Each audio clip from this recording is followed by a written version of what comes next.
సంఘమంతటికి లోకనాథుడు మనందరి ప్రభు ప్రియరక్షకుడైన యేసుక్రీస్తు ప్రభు యొక్క దివ్యమైన నామంలో నా హృదయపూర్వక వందనములు తెలియజేయించినాను. ప్రార్థన చేసుకుని నేటి వర్తమానంలోనికి మనం ప్రవేశిద్దాం.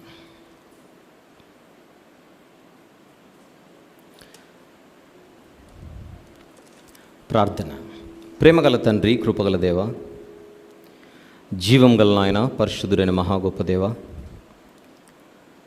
మా అందరి జీవితాలలో మరొక నూతన దినమును అనుగ్రహించి విలువైనటువంటి మీ మాటల చేత మా జీవితాలు నింపుకున్నటకు మీరు ప్రసాదించినటువంటి ఆయుష్ను బట్టి, ఆరోగ్యమును బట్టి, అవకాశమును బట్టి స్తుతులు చెల్లిస్తున్నాము నాయన.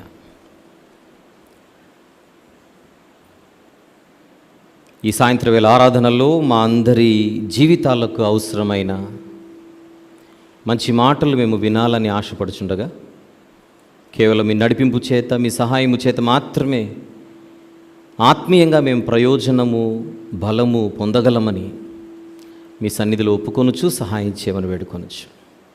మీ ప్రియ కుమారుడు, మా అందరి ప్రభు ప్రియ రక్షకుడైన యేసుక్రీస్తు ప్రభు వారి పరిశుద్ధ నామములు ఈ ప్రార్థన సమర్పిస్తున్నాము తండ్రి. ఆమేన్. ప్రభునందు ప్రియులారా, ఈరోజు ఒక ప్రత్యేకమైనటువంటి అంశమును మనం మాట్లాడుకొనబోతున్నాం. ప్రతి ఆదివారము ఒక్కొక్క అంశముతో మీ ముందుకు వస్తున్న రీతిగానే ఇంతకుముందే మీకు ప్రకటించినట్టుగా ఉద్దేశమును తెలుపు నామము అనేటువంటి అంశముతో ఈరోజు మనం వాక్యాన్ని ధ్యానించబోతున్నాం. ఉద్దేశమును తెలుపు నామము అని ఈ అంశాన్ని మనం మాట్లాడుకునే ముందుగా సహజంగా మనందరి కుటుంబాలలో మన పిల్లలకు మనము పేర్లు పెట్టుచున్నప్పుడు రకరకాల లెక్కలతో మనం పేరుని చూజ్ చేసుకుని మన బిడ్డలకు మనం పేర్లు పెడుతూ ఉంటాం.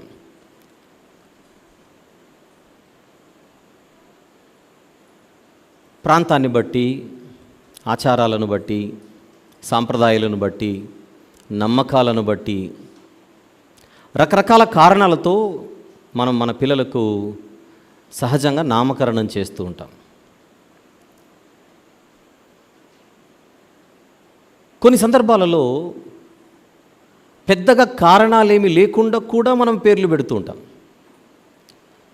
మా నాన్న పేరండి మా వాడికి పెట్టాను, అందులో ఏముండదు కారణం. మా నాన్న అంటే నాకు ఇష్టం కనుక మా నాన్న పేరు గుర్తుండేలా నా బిడ్డకు నేను పెట్టుకుంటున్నాను. అలాగే నా తల్లి పేరు, అలాగే పూర్వీకులలో ఎవరో ఒకరి పేరు, తండ్రి సైడ్ కానీ తల్లి సైడ్ కానీ,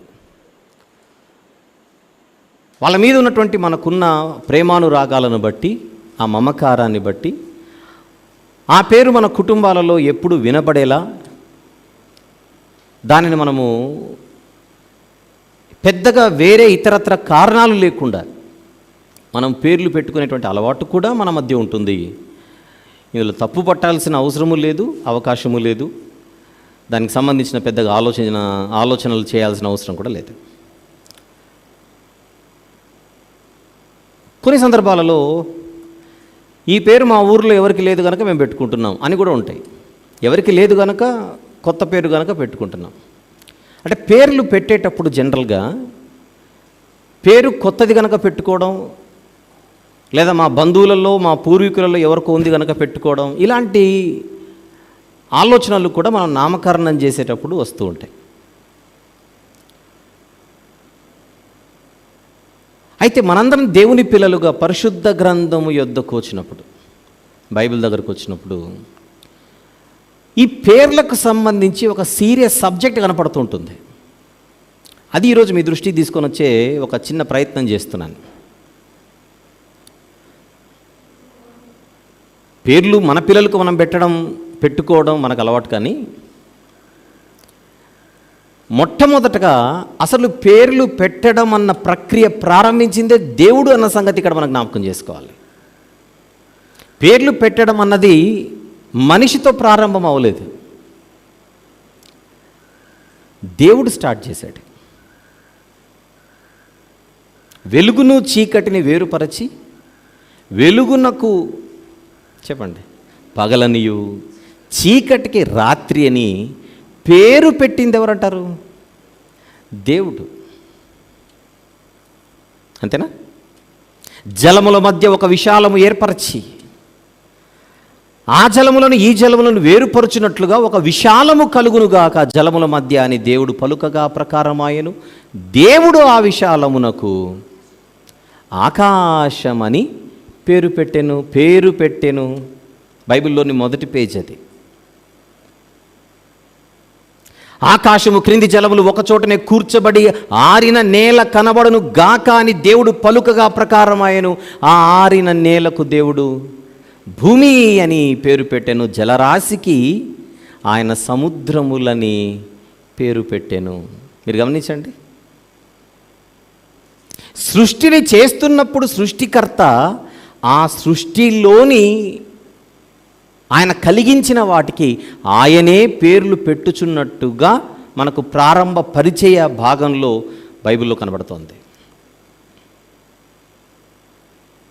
అంటే నామకరణం చేయడం అనేది దేవునితో స్టార్ట్ అయింది అన్న పాయింట్ని జస్ట్ మీ నోటీస్కి తీసుకొని వస్తున్నాను, తెలిసినప్పటికీ ఒక్కసారి మీ జ్ఞాపకాల్లోనికి. అయితే ఇక్కడ మరొక ఆసక్తికరమైన విషయం ఏంటంటే, ఆకాశానికి ఆయనే పేరు పెట్టాడు, పగలుకు ఆయనే పేరు పెట్టాడు, రాత్రికి ఆయనే పేరు పెట్టాడు. అంటే వెలుగునకు ఆయనే పేరు పెట్టాడు, చీకటికి ఆయనే పేరు పెట్టాడు, భూమికి ఆయనే పేరు పెట్టాడు, సముద్రాలకు ఆయనే పేరు పెట్టి జంతువులకు పక్షులకు వీటికి మాత్రం తన జ్యేష్ఠ కుమారుడైన మానవులలో జ్యేష్ఠ కుమారుడైన ఆదాము గారిని పిలిచి నువ్వు పెట్టు నాయనా అన్నాడు. ఎంత ఇంట్రెస్టింగ్ ఉంటుందో మనం లోపలికి వెళ్ళి ఆలోచిస్తే.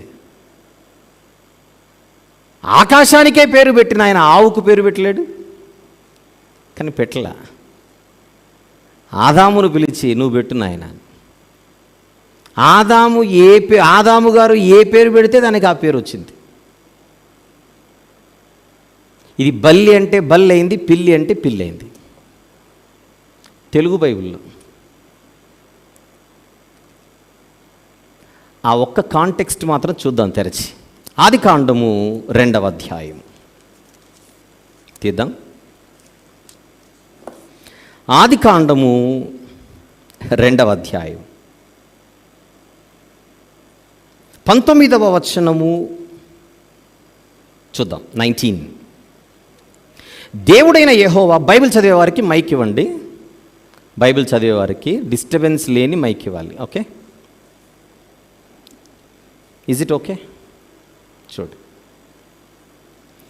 ఆదికాండము 2వ అధ్యాయము 19వ వచనము. దేవుడైన యెహోవా ప్రతి భూజంతువును ప్రతి ఆకాశ పక్షిని నేల నుండి నిర్మించి, వేటిని?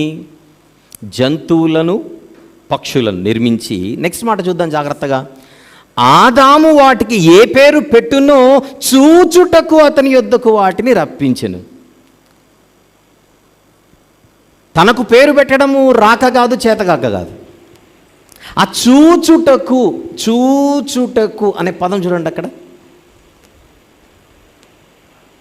He wanted to see what his son would call them. భూజంతువును ఆకాశ పక్షిని, ప్రతి భూజంతువును ప్రతి ఆకాశ పక్షిని నేల నుండి నిర్మించి ఆదాము వాటికి ఏ పేరు పెట్టునో చూచుటకు. ఇక ఆదాము గారు దేవునికి ఏమవుతాడు? లూకాసు వార్త వద్దాం ఇక్కడికి, తెలియని వారి కోసం చూపిస్తున్నా, తెలియని వారి కోసం. లూకాసు వార్త 3వ అధ్యాయం, లూకాసు వార్త 3వ అధ్యాయం 38వ వచనము ఒకసారి చూద్దామా. 38. కేయినాను ఎనోషుకు, ఎనోషు షేతుకు, షేతు ఆదాముకు, ఆదాము దేవునికి కుమారుడు. ఆదాము దేవునికి కుమారుడు. రైట్. ఇప్పుడు ఆదికాండం 2వ అధ్యాయం 19వ వచనంలో ఎవరు ఏం చేస్తే ఎవరు చూడాలనుకుంటున్నారు చెప్పండి? ఎవరు ఏం చేస్తే ఎవరు చూడాలనుకుంటున్నారు? తన కుమారుడు పేర్లు పెడుతూ ఉంటే చూడాలనుకుంటున్నాడు అన్నమాట. ఎక్స్క్యూజ్ మీ, పేరు పెట్టడాన్ని ఇప్పుడు మనము సందర్భానుసారంగా పేరు పెట్టే ఆ కార్యక్రమాన్ని ఏమంటున్నాం? నామకరణం. అంతేనా? నామకరణం. చరిత్రలో మొట్టమొదట మనుషులలో మొట్టమొదట పేర్లు పెట్టింది ఆదాము గారైతే, ఆ నామకరణ ప్రక్రియను చూడాలని ఆశపడింది ఎవరు? దేవుడు. అసలు ఆశ ఆయనకుంది కనుకనే నామకరణ బాధ్యత తన కొడుక్కి ఇచ్చాడు. లేదంటే ప్రతి జంతువుకి ఆయన పేరు పెట్టేవాడు, ప్రతి పక్షికి ఆయన పేరు పెట్టేవాడు. ఇక్కడ మనం గమనించవలసిన ఒక ఇంట్రెస్టింగ్ ట్రూత్ ఏంటి అని అడిగితే, దేవునికి నామకరణ ప్రక్రియ తన పిల్లలు చేస్తుంటే చూడాలని ఆశ ఉన్నట్టుగా మీకు కనబడుతుందా లేదా చెప్పండి. ఆదికాండం 2:19 చూచుటకు.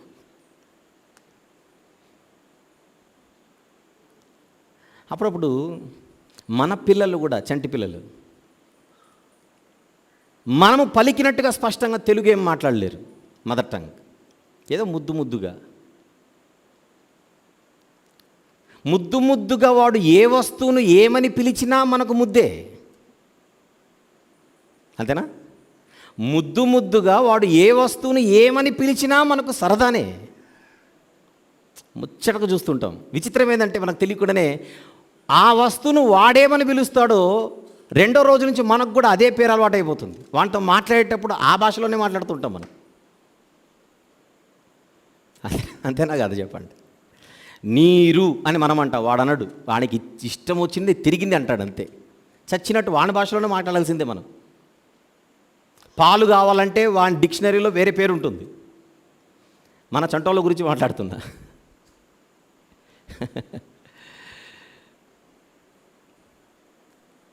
మన పిల్లలు వారికి నచ్చినట్టుగా ఏ వస్తువునైనా, పోనీ ఏ జంతువునైనా లేదా ఏ పక్షినైనా, కళ్ళ ముందు కనబడే వస్తువులు కానీ, పక్షులు కానీ, జంతువులు కానీ, చివరకు వ్యక్తులు కానీ, వాళ్ళకు నచ్చినట్టుగా పిలుస్తుంటే అదే పేర్లతో మనం కూడా పిలిపించుకోవాలని ఆశపడుతుంటాం, వినాలని ఆశపడుతుంటాం ఆ ముద్దు మాటలతో. ఇంకా చెప్పాలంటే ఇప్పుడు సెల్ ఫోన్లు వచ్చిన తర్వాత వాడు అనే ప్రతి మాటను మనం రికార్డ్ చేసేసుకుంటుంటాం. మళ్ళీ అను. తల్లిదండ్రులు ఆలోచించండి కాసేపు. వాడు ఒక్కసారి అంటాడు, మనం 100 సార్లు చూస్తాం. అది వాడు ఒక్కసారి అని వెళ్ళిపోతాడు, మనం 100 సార్లు చూస్తుంటాం. ఎందుకు? ఇప్పుడు వాడి మీద కేసులు పెడతామేంటి? ఒరే ఇట్లా పలకకూడదు, అలా పలకాలి, నువ్వు తప్పు చేసేవని కేసులు గీసులు ఏమి ఉండవు.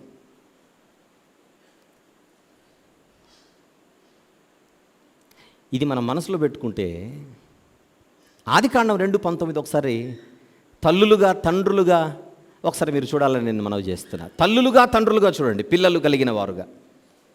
దేవుడైన యెహోవా ప్రతి భూజంతువును, ప్రతి ఆకాశ పక్షిని నేల నుండి నిర్మించి ఆదాము వాటికి ఏ పేరు పెట్టునో, నెక్స్ట్ మాట, చూచుటకు అతని యొద్దకు వాటిని రప్పించాడట. ఆయనే రప్పించాడు. అంటే మీరు ఆలోచిస్తే మన పిల్లలను మనం ఇష్టపడుతున్నాం, కానీ పిల్లలను ఇష్టపడ్డమన్నది కూడా మొట్టమొదట ఆయన దగ్గరే స్టార్ట్ అయింది. అంతేనా? పిల్లలను ప్రేమించడం, పిల్లల ముచ్చట చూడడం, అలా చూస్తూ మురిసిపోవడం, ఇవన్నీ ఆయన దగ్గరే కనపడుతున్నాయి. మీరు భోజనము చేసినను పానము చేసినను ఆయన మహిమ కొరకు చేయాలని వాక్యం చెబుతున్నప్పుడు, ఈరోజు మనం ఒక చిన్న నామకరణ కార్యక్రమాన్ని మనం పెట్టుకున్నాం. అలా పెట్టుకున్నప్పుడు అసలు నామకరణ ప్రక్రియను ప్రారంభించింది ఎవరు అన్నటువంటి ప్రారంభ మూలాలలోనికి మనము వెళితేనే ధర్మం, వెళితేనే న్యాయం. అప్పుడు దేనికైనా కూడా ప్రారంభకుడు దేవుడే, ఏ సత్క్రియకైనా ప్రారంభకుడు దేవుడే అనేటువంటి ఒక అద్భుతమైనటువంటి దృశ్యం కనపడుతుంది. ఏ కార్యక్రమంలో మనం ఉన్నప్పుడు దాని మూలకర్తను, ప్రారంభపు వారిని మనము జ్ఞాపకం చేసుకోవడం మనకు సాంప్రదాయం, మన అలవాటు. మనుషులుగా. ఇక్కడికి వచ్చేస్తే సాక్షాత్తు దేవుడే కనబడుతున్నాడు. ఈ నామకరణ కార్యక్రమములో దేవుడు తన పిల్లలపై కనుపరుస్తున్నటువంటి ప్రేమ చాలా అద్భుతంగా కనబడుతోంది ప్రారంభపు పుస్తకంలోనే. పోతే నరులను చేశాడు. జంతువులను పక్షులను మాత్రమే కాదు దేవుడు చేసింది, చివరికి నరులను చేసి వారికి ఆయన పేరు పెట్టాలని ఆలోచించి ఎలా ఆయన పేరు పెట్టడానికి ఆయన ముందుకు వస్తున్నాడో 5వ అధ్యాయంలో చూద్దాం. అది ఆదికాండం 5వ అధ్యాయం మొదటి నుంచి. ఆదికాండం 5వ అధ్యాయం మొదటి నుంచి. ఆదాము వంశావళి గ్రంథము ఇదే. దేవుడు ఆదామును సృజించిన దినమున దేవుని పోలికగా అతనిని చేసెను, మగవానిగాను ఆడుదానిగాను వారిని సృజించి వారిని సృజించిన దినమున వారిని ఆశీర్వదించి వారికి నరులు అని ఆయన పేరు పెట్టాడు. ఆయన పేరు పెట్టాడు కనుక మనది నరజాతి అయింది. మ్యాన్కైండ్ అని అంటాం ఇంగ్లీష్లో. ఈరోజు మన జాతి నరజాతి ఎందుకు పిలువబడుతుందంటే ఒకరోజు ఆయన పేరు పెట్టాడు కనుక. అలా మనం నెమ్మదిగా ఈ అంశములోనికి ఇలా ఓపెన్ చేసి డోర్ లోపలికి ప్రవేశిస్తే 66 పుస్తకాలలో మనకు చాలా విషయాలు కనబడతాయి, కానీ అన్నీ మాట్లాడుకోవడానికి సమయం సరిపోదు కనుక ముఖ్యమైన వాటిని అలా నేను ప్రస్తావిస్తూ ముందుకెళ్ళే ప్రయత్నం చేస్తాను. అందులో గత 2-3 వారాలుగా యాప్రాల్లో నేను ఉదయం పూట నేను ఒక అంశం తీసుకొని మాట్లాడుతున్నాను, శారమ్మ గారి గురించి. అబ్రహాము శారమ్మ దంపతులు మీ అందరికీ తెలుసు. అబ్రహాము గారికి మొదటి పేరేంటి? అబ్రాము. శారా గారికి మొదటి పేరేంటి? శారయి. అది వాళ్ళ పేర్లు. మరి అబ్రామును అబ్రహాము అని పిలిచి ఆయనకు ఆ పేరు పెట్టింది ఎవరు? అది పాయింట్ ఇక్కడ. శారయి గారిని శారా అని పేరు పెట్టి పిలిచింది ఎవరు? సాక్షాత్తు నేను మాట్లాడుతున్న దేవుడే పరమ తండ్రి. కానీ దీని వెనకల ఆయన ఉద్దేశం ఏంటో మనం చిన్న మాట తెలుసుకునే ప్రయత్నం చేద్దాం. మర్చిపోకండి, ఈరోజు మన అంశం ఉద్దేశమును తెలుపు నామము. అక్కడికి వెళ్ళిపోదాం. ఇక నెమ్మదిగా ఈ నామకరణ కార్యక్రమానికి సంబంధించిన ఒక చిన్నపాటి ఇంట్రెస్టింగ్ ఇంట్రొడక్షన్ ఇచ్చిన తర్వాత నెమ్మదిగా ఒక్కొక్క కాంటెక్స్ట్లోనికి వెళ్ళి కొన్ని సందర్భాలను మనం చూసే ప్రయత్నం చేద్దాం. ఆదికాండము 17వ అధ్యాయం. Shall we? ఆదికాండము 17వ అధ్యాయం మొదటి నుంచి చదువుకుందాం. ఎక్కువ వచనాలు ఉంటే నేను చదువుతాను, ఒకటే వచనం ఉంటే మీరు చదవండి, ఇదే మీకు అనవాలి. Okay, right. మొదటి నుంచి. అబ్రాము 99 ఏండ్ల వాడైనప్పుడు యెహోవా అంటే దేవుడు అతనికి ప్రత్యక్షమై, నేను సర్వశక్తిగల దేవుడను, నా సన్నిధిలో నడుచుచు నిందారహితుడవై ఉండుము, నాకును నీకును మధ్య నా నిబంధనను నియమించి నిన్ను అత్యధికముగా అభివృద్ధి పొందించేదనని అతనితో చెప్పాను. ఈ వచనంలో మీరు గమనించవలసింది, నిన్ను అత్యధికముగా అభివృద్ధి పొందించేదను. అది ప్రామిస్, అది బ్లెస్సింగ్. అబ్రహాము గారికి దేవుడిచ్చిన వాగ్దానం. అప్పటికి ఆయన అబ్రాముగా పిలువబడుచున్నాడు. Note this point. నాకును నీకును మధ్య నా నిబంధనను నియమించి నిన్ను అత్యధికముగా అభివృద్ధి పొందించేదని అతనితో చెప్పాను. నెక్స్ట్ 3వ వచనం. అబ్రాము సాగిలపడి ఉండగా దేవుడు అతనితో మాట్లాడి, ఇదిగో నేను నియమించిన నా నిబంధన నీతో చేసి ఉన్నాను. నెక్స్ట్ మాట అందరూ చూద్దాం. నీవు అనేక జనములకు తండ్రి వగుదువు, మరియు ఇక మీదట నీ పేరు అబ్రాము అనబడదు, నిన్ను అనేక జనములకు తండ్రిగా నియమించి తిని గనుక. That is the reason. గనుకంటే this is the reason why I'm changing your name. నిన్ను అనేక జనములకు తండ్రిగా నియమించి తిని గనుక నీ పేరు అబ్రాహాము అనబడును. ఒకరికో, ఇద్దరికో, ముగ్గురికో, కొందరికో కాదు, ఇక నీవు తండ్రివి. ఒకరికో లేదా కొందరికో నువ్వు తండ్రి అయితే నీ పేరు అబ్రాము అనే కంటిన్యూ అవ్వచ్చు. కానీ భవిష్యత్తులో నిన్ను ఎలా చూడబోతున్నానో నాకు తెలుసు కనుక ఆ ఉద్దేశమును మనసులో పెట్టుకొని నీకు పేరు పెట్టుచున్నాను అబ్రామ్. అది చదివాము కనుక మిమ్మల్ని ప్రశ్న అడుగుతున్నా. ఇప్పుడు అబ్రాహాము అంటే అర్థం ఏంటో చెప్పండి. ఇక అనేక జనములకు తండ్రి.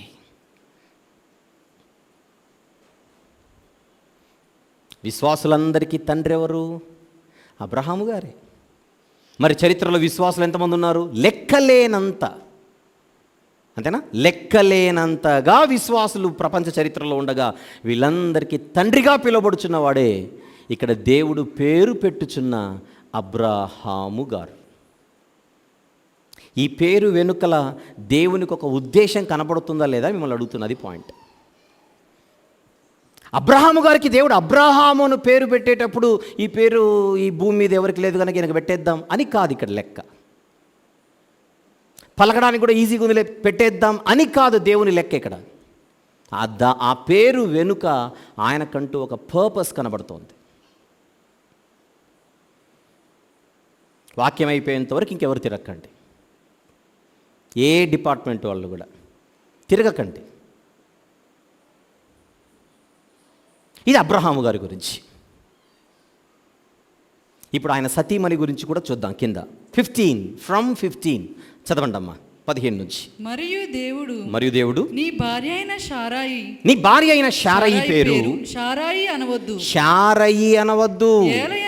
ఏలయనగా ఆమె పేరు శారా. ఇక మీదట నువ్వు శారా అని పిలవాలి. ఎందుకు? దీని వెనకల నాకంటూ ఒక ఆలోచన ఉంది, దీని వెనకల నాకంటూ ఒక ఉద్దేశం ఉంది. ఆ ఉద్దేశం ఏమని చెబుతున్నాడో కింది వచనం చూద్దాం. 16. నేను ఆమెను ఆశీర్వదించి ఆమె వలన నీకు కుమారుని కలుగజేసేదను. నేను ఆమెను ఆశీర్వదించేదను. ఆమె జనములకు తల్లి అయి ఉండును. జనముల రాజులు ఆమె వలన కలుగుదురని అబ్రహాముతో చెప్పాను. జనములకు తల్లి అవుతుంది ఆవిడ. ఇస్సాకుకు మాత్రమే కాదు. అంటే అటు అబ్రహాము గారిని కానీ ఇటు శారమ్మ గారిని కానీ దేవుడు ఎలా చూడాలనుకుంటున్నాడు భవిష్యత్తులో? అనేక జనములకు తల్లిదండ్రులుగా వారిని చూడాలని దేవుడు అనుకున్నాడు కనుక ఆయన అబ్రహాము అయ్యాడు, ఈవిడ శారా అయితే. వీళ్ళిద్దరి పేర్ల వెనుక ఒక ఉద్దేశం కనబడుతోంది. గమనించండి అని అడుగుతున్నాను సంఘముతో. రైట్? అంటే దేవుని ఆలోచనలలో, దేవుని సంకల్పంలో కొన్ని పేర్లు కనబడుతున్నాయన్నమాట. అందరికీ పెట్టకపోయినా కొందరికి మాత్రం ఆయనే పేరు పెట్టుచున్నట్టుగా క్రిస్టల్ క్లియర్గా అర్థమైపోయింది.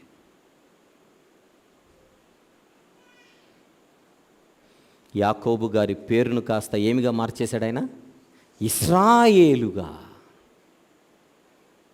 ఉద్దేశం ఉంది, ఒక పర్పస్ కనబడుతోంది. నరులతోనూ దేవునితోనూ పోరాడి గెలిచితేవి కనుక. దేవునితో పోరాడి గెలవడం ఏంటంటే దేవుడు ఓడిపోయాడా అనకూడదు. ఇక్కడ తెలియని వాళ్ళు మాట్లాడే మాటలేవి.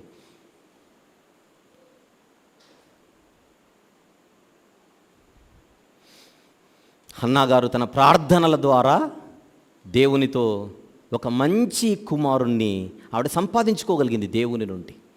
అంటే హన్నా గారు తన ప్రార్థనలో గెలిచింది అని. ప్రార్థన చేసి హన్నా గారు గెలిచారంటే దేవుడు ఓడిపోయాడు అనకూడదు ఇక్కడ. అది ఫూలిష్నెస్ అవుతుంది. దేవుడు రాహేలు మనవి ఆలకించి తనకు ఒక కుమారుని దయచేశాడు. అంటే రాహేలు గారు ఎందులో గెలిచారని చెప్పొచ్చు ఇక్కడ? తన ప్రార్థనలో గెలిచింది. అంటే దేవుడు ఓడిపోయినట్ట. అలాగే యాకోబు గారు దేవుణ్ణి ఇంప్రెస్ చేయగలిగాడు. అంతేనా? దేవుణ్ణి ఇంప్రెస్ చేయగలిగాడు. అందుకు తన పేరుని ఆయన ఇశ్రాయేలుగా మార్చాడు.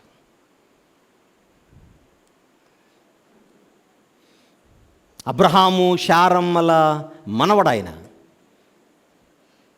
కానీ ఒకసారి యాకోబు గారి తండ్రిని కూడా మనం జాగ్రత్తగా గమనిస్తే ఇస్సాకు. ఆ ఇస్సాకు అన్న పేరు వెనుక పేరు పెట్టిన వారికి ఒక ఉద్దేశం కనపడుతుంది. అదేంటో చూద్దాం. అదే ఆదికాండం 21వ అధ్యాయంలో, 21వ అధ్యాయం ఎక్కడి నుంచి చూద్దాం? 3 నుంచి లేదా 2వ వచనం నుండి చూద్దాం. ఎట్లనగా దేవుడు అబ్రాహాముతో చెప్పిన నిర్ణయ కాలంలో శారా గర్భవతి అయి అతనికి ముసలితనమందు అతనికి కుమారుని కనెను. అప్పుడు అబ్రహాము తనకు పుట్టినవాడును తనకు శారా కనినవాడైన తన కుమారునికి ఇస్సాకు అను పేరు పెట్టెను. 5వ వచనంకి వెళ్ళిపోదాం. అబ్రహాము కుమారుడైన ఇస్సాకు అతనికి పుట్టినప్పుడు అతడు 100 ఏండ్ల వాడు. అప్పుడు శారా, జాగ్రత్త చూడండి అన్నమాట, అప్పుడు శారా, దేవుడు నాకు నవ్వు కలుగజేసెను, వినువారెల్లా నా విషయమై నవ్వుదురు. అంటే ఇంతవరకు నా జీవితంలో పిల్లలకు సంబంధించి ఏడుపే, పిల్లలకు సంబంధించి నా జీవితం అంతా రోదనే. అలాంటి వేదన, రోదన, ఏడుపుతో నా జీవితం నిండిపోగా ఈ బిడ్డ పుట్టి నాకేం కలుగజేశాడు? ఇప్పుడు నవ్వు కలుగజేశాడు. కనుక ఈ బిడ్డకు ఏమని పేరు పెడుతున్నారు దంపతులు? ఇస్సాకు. అంటే ఇప్పుడు ఇస్సాకు అంటే మనకి ఏమని మీనింగ్ వచ్చేస్తుంది? నవ్వు, ఒక ఉద్దేశం. అంటే అటు భక్తులు పేర్లు పెట్టినా దేవుడు పేరు పెట్టినా వెనకాల ఒక సీరియస్ పర్పస్, ఒక సీరియస్ రీజన్ మనకు కనబడుతోంది. కొన్ని సందర్భాలలో దేవుడు ప్రాంతాల పరిస్థితిని బట్టి ప్రవక్తలకు పిల్లల్నిచ్చి ఆ పిల్లలకి ఈ పేర్లు పెట్టమని చెప్పాడు. ఉదాహరణకు ప్రవక్త అయిన యెషయా గారికి బిడ్డనిచ్చి మహేరుషాలాల్ హాష్బజ్ అని పేరు పెట్టమన్నాడు. అంటే ఆ ప్రాంతంలో ఉన్న వారికి ఒక మెసేజ్ అందించాలి. అలా కొన్ని ఇంట్రెస్టింగ్ నేమ్స్ని చూసే ప్రయత్నం చేద్దాం. యెషయా గ్రంథంలోనికి వెళ్ళిపోయి మరలా మనం వెనక్కి వద్దాం. ఆల్ రైట్, యెషయా గ్రంథము ముందుగా 7వ అధ్యాయమును చూసి తర్వాత 8కి వెళ్దాం. యెషయా గ్రంథము 7వ అధ్యాయం.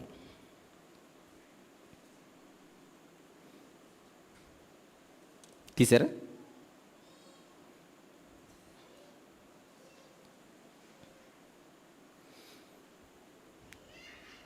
సందర్భ పరిచయాన్ని మీకు ఇక్కడ చేసే ప్రయత్నం చేస్తాను. 13వ వచనము చూద్దాం. అతడు ఇలాగు చెప్పెను, దావీదు వంశస్థులారా. రైట్, 13. ఇలాగు చెప్పాను, దావీదు వంశస్థులారా వినుడి, మనుషులను విసికించుట చాలదనుకొని నా దేవునిని విసికింతురా. అంటే విసికించే ప్రజలున్న తరం అది, విసికించే దేవునిని విసికించే ప్రజలున్న కాలం అది. అలాంటి కాలంలో దేవుడు ఒక మెసేజ్ పంపిస్తున్నాడు. ఎలా పంపిస్తున్నాడు ఒకసారి చూద్దాం. 8వ అధ్యాయానికి వచ్చేద్దాం. Turn your pages please. 8వ అధ్యాయము 1వ వచనము చూడండి. అక్కడ ఏముందో? మరియు యెహోవా, నీవు గొప్ప పలక తీసుకొని మహేరుషాలాల్ హాష్బజ్ అను మాటలు సామాన్యమైన అక్షరములతో దానిని వ్రాయుము. 3వ వచనంలో యెషయా గారు తన భార్యను కలిసినప్పుడు కుమారుడు పుట్టగా ఆమె గర్భవతి అయి కుమారుని కనగా యెహోవా అతనికి మహేరుషాలాల్ హాష్బజ్ అను పేరు పెట్టుము అన్నాడు. ఇంతకు మహేరుషాలాల్ హాష్బజ్ అంటే అర్థం ఏంటో కింద ఫుట్ నోట్లో చూడండి. త్వరితముగా దోపుడగును ఆతురముగా కొల్లపెట్టబడును. అది మీనింగ్. అయితే విచిత్రంగా చూడండి తెలుగులో. మహేరుషాలాల్ హాష్బజ్ అంటే మీనింగ్ ఏంటి? త్వరితముగా దోపుడగును ఆతురముగా కొల్లపెట్టబడును. అంటే ఇప్పుడు యెషయా గారు తన కుమారుని పిలవాలంటే ఇలా పిలవాలి. తెలుగులో పిలిస్తే ఏమని పిలవాలి? త్వరితముగా దోపుడగును ఆతురముగా కొల్లపెట్టబడును ఇక్కడ అనాలి. అంటే మీరు మహేరుషాలాల్ హాష్బజ్ అంటే బలుంద్ర పేరు అని అనుకుంటారేమో అని. దాన్ని తెలుగులో ట్రాన్స్లేట్ చేస్తే అది ఎగ్జాక్ట్ మీనింగ్. అంతేనా? పర్పస్ అంటే ఇప్పుడు జనాల మధ్య ఇప్పుడు యెషయా గారు తన కుమారుని పిలుస్తున్నాడు అనుకోండి. ఏమయ్యా నీకేం పేర్లు దొరకలేదు, ఇది ఏంటి పేరు, ఇది ఇంత విచిత్రంగా ఉందని అడిగితే అప్పుడు చెబుతాడు, ఆ పేరు పెట్టింది మీకోసమే అని. మీ భవిష్యత్తును తెలిపే పేరు దేవుడు నా బిడ్డకు పెట్టమన్నాడు. అర్థం చేసుకుంటున్నారా? పర్పస్. దేవుడు నా బిడ్డకు ఈ పేరు పెట్టమన్నాడు, అది మీకోసం. It's a straight forward message, it's a direct message to all the people here. పేరు ద్వారా పాఠం, పేరు ద్వారా మెసేజ్, పేరు ద్వారా ప్రవచనం.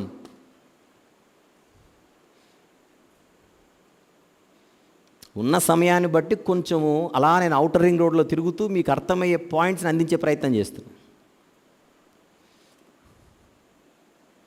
ఈయన యెషయా గారు. ఒకసారి హోషేయ గారి దగ్గరికి వెళ్దాం. యెషయా గారి దగ్గర నుండి హోషేయ గారి దగ్గరికి వెళ్దాం. ప్రవక్త అయిన హోషేయ గారి గ్రంథం, మొదటి అధ్యాయం, పేజ్ నంబర్ 745. రైట్.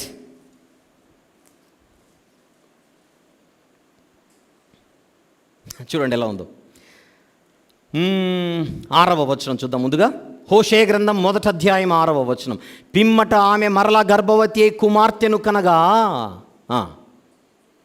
యెహోవా అతనికి సెలవిచ్చినదేమనగా, దీనికి లోరుహామా అనగా తెలుగులో జాలి నొందనిది అని పేరు పెట్టుము. ఇప్పుడు హోషేయ గారు తన బిడ్డను పిలవాలంటే ఏమని పిలుస్తాడు? అమ్మాయి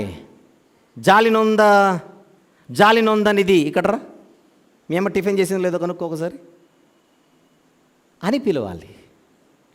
తెలుగులో ఏమని పిలవమన్నాడు అక్కడ?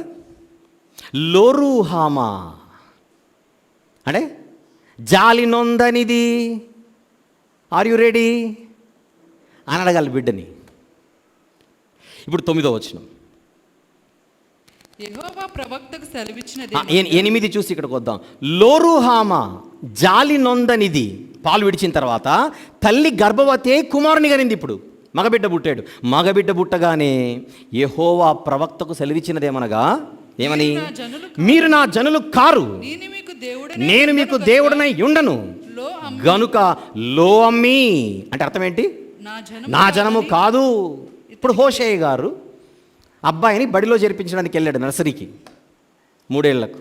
స్కూల్ వాళ్ళు అడ్మిషన్ ఫామ్ ఇచ్చారు. నేమ్ సన్ ఆఫ్ అంటే హోషేయ అని రాస్తాడు. నేమ్ అన్న చోట ఏమని రాయాలి? తెలుగులో చెప్పండి. నా జనము కాదు. ప్రిన్సిపల్ గారికి ముచ్చెమటలు బట్టి ఫ్యూజులు ఎగిరిపోతాయి. నా జనము కాదేంటయ్యా పేరు? జాలి నొందనిదేంటయ్యా పేరు? త్వరితముగా దోపుడగును ఆతురముగా కొల్లపెట్టబడును ఇదేంటయ్యా పేరు? ఉద్దేశమును తెలుపుచున్న కమాన్ నామములున్న సందర్భాలలోనికి మనం వెళ్తున్నాం. రైట్. అలా మనం ఇంకొక అడుగు ముందుకేసి ఇంకొన్ని విషయాలు మాట్లాడే ప్రయత్నం చేస్తే, రాజైన దావీదు గారు, ఆయన దగ్గరకు వద్దాం. దావీదు గారు దేవునికి ఇష్టానుసారుడైన మనుష్యుడు. ఆయనకు ఒక మంచి ఆలోచన వచ్చి దేవునికి మందిరం కట్టాలని ఆలోచన చేశాడు. దేవుడు మందిరం అయితే వస్తుంది కానీ నువ్వు కట్టకూడదు అన్నాడు. అంతే సీరియస్గా. మందిరం అయితే వస్తుంది కానీ నువ్వు కట్టకూడదు. కారణం, నువ్వు యుద్ధాలు చేసావు. బాగా వినండి మాట. నువ్వు యుద్ధాలు చేసావు, నీ చేతులు రక్తం ఉలికించాయి కనుక ఆ చేతులతో నా మందిరం కట్టకు. అయితే నువ్వు కోరుకున్నావు కనుక నీ కోరికను బట్టి నీకు ఒక బిడ్డని ఇస్తాను, ఆ కుమారుడి చేత నేను కట్టించుకుంటాను అని చెప్పి ఆ కుమారుడికి ఏమని పేరు పెట్టాలో దేవుడే చెప్పాడు. పేరు మీకు బాగా తెలుసు, మీరు చెప్తే నేను వచనం దగ్గరికి వెళ్తాను. సొలొమోను. అసలు సొలొమోను అన్న పేరు ఎందుకు పెట్టాలన్నాడు దేవుడు?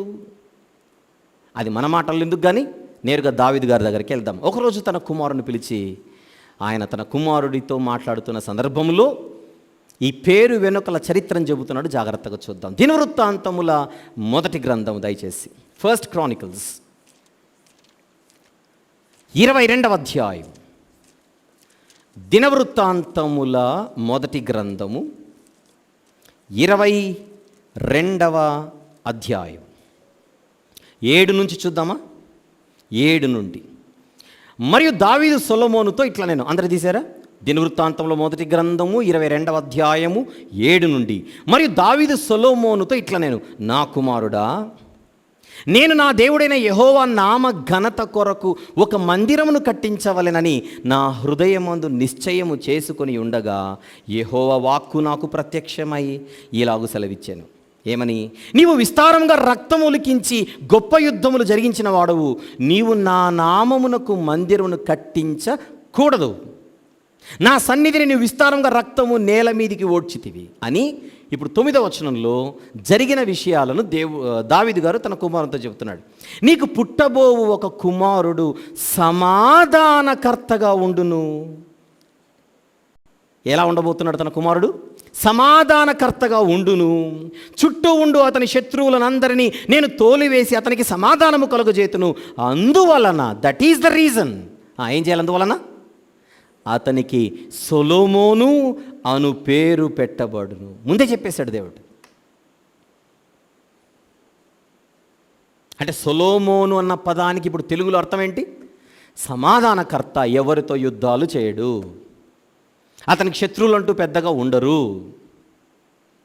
అలాంటి ఒక మంచి వాతావరణంలో నీ కుమారుడు తన పాలనను ప్రారంభిస్తాడు,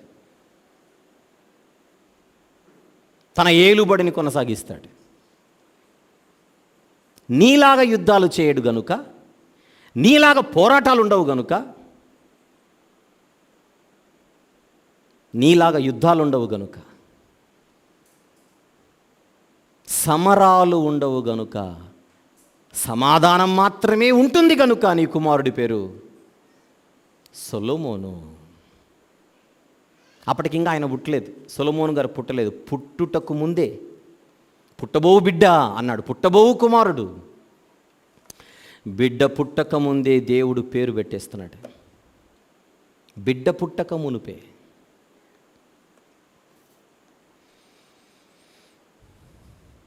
ఆ పేర్ల వెనుక దేవుడే ఒక ఉద్దేశాన్ని తెలియజేస్తున్నాడు. అంటే కొన్ని సందర్భాలలో మనం పేరు పెడుతున్నప్పుడు వెనుక ఉద్దేశం అన్నది బలంగా ఉంటే, ఆ ఉద్దేశమును ఆ బిడ్డకు చెబుతూ ఉంటే, ఇప్పుడు తండ్రి తన కుమారుడికి నీ పేరు వెనుక ఒక ఉద్దేశం ఉంది నాయన చెబుతున్నాడా లేదా? నీ పేరు వెనుక ఒక రీజన్ ఉంది, ఒక పర్పస్ ఉంది, దానికి తగ్గట్టుగా నేను ఉండాలి. ఆ పేరుకు తగ్గ జీవితం నీకు ఉండాలి. అది ఉండాలంటే నువ్వు ఎలా బతకాలో కూడా చెప్తాను అంటున్నాడు. అదే దావీదు గారు అదే దినవృత్తాంతాల మొదటి గ్రంథముల్లో 28వ అధ్యాయం ఇదే తండ్రి తన కుమారుడికి ఏమని చెబుతున్నాడో చూద్దాం. 9వ వచనం దయచేసి. 9.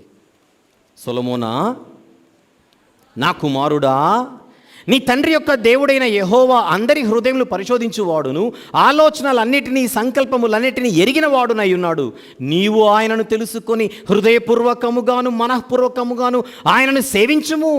ఆయనను వెదికిన ఎడల ఆయన నీకు ప్రత్యక్షమగును. నీవు ఆయనను విసర్జించిన ఎడల ఆయన నిత్యముగా త్రోసివేయును. ఇప్పుడు సమాధానకర్త అని అర్థము కలిగినటువంటి సొలొమోను గారు ఆ సమాధానాన్ని అలానే నిలబెట్టుకోవాలంటే ఏం చేయాలో తండ్రి చెప్తున్నాడు. అంటే నీ పేరుకు తగ్గ ఆ సమాధానం అనేది నీ జీవితంలో నువ్వు రుచి చూడాలి అని అంటే, నువ్వు నిత్యము నీకు పేరు పెట్టిన, నీకు జన్మనిచ్చిన ఆ పరమదేవునికి దాసునిగా బతకాలి. అంటే ఇప్పుడు తండ్రి బాధ్యత లేదా తల్లి బాధ్యత? ఇప్పుడు తల్లిదండ్రుల బాధ్యత ఏంటో మీరు చెప్పండి. దావీదు గారి మాటలను బట్టి పేరు పెడితే సరిపోదు, ఆ పేరు వెనుకల ఉన్న ఉద్దేశము విషయంపై వారికి క్లారిటీ ఉండాలి. ఆ ఉద్దేశాన్ని ఆ బిడ్డలను పెంచుతూ వారికి చెబుతూ ఉండాలి. అంతేనా? ఎప్పుడైతే మీరు ఒక ఉద్దేశాన్ని బట్టి మీరు పేరు పెడుతున్నారో, ఆ ఉద్దేశమును గూర్చిన క్లారిటీ పెరుగుతుండగా బిడ్డకు ఉండాలి. నేను పరిచయంలో ఒక మాట చెప్పాను, మాకు పెద్ద ఉద్దేశాలు ఏం లేవండి, మా నాన్న అంటే మాకు ఇష్టం, నా కొడుకు మా తండ్రి గారి పేరు పెట్టుకున్నాం. రైట్, అదే చెప్పండి.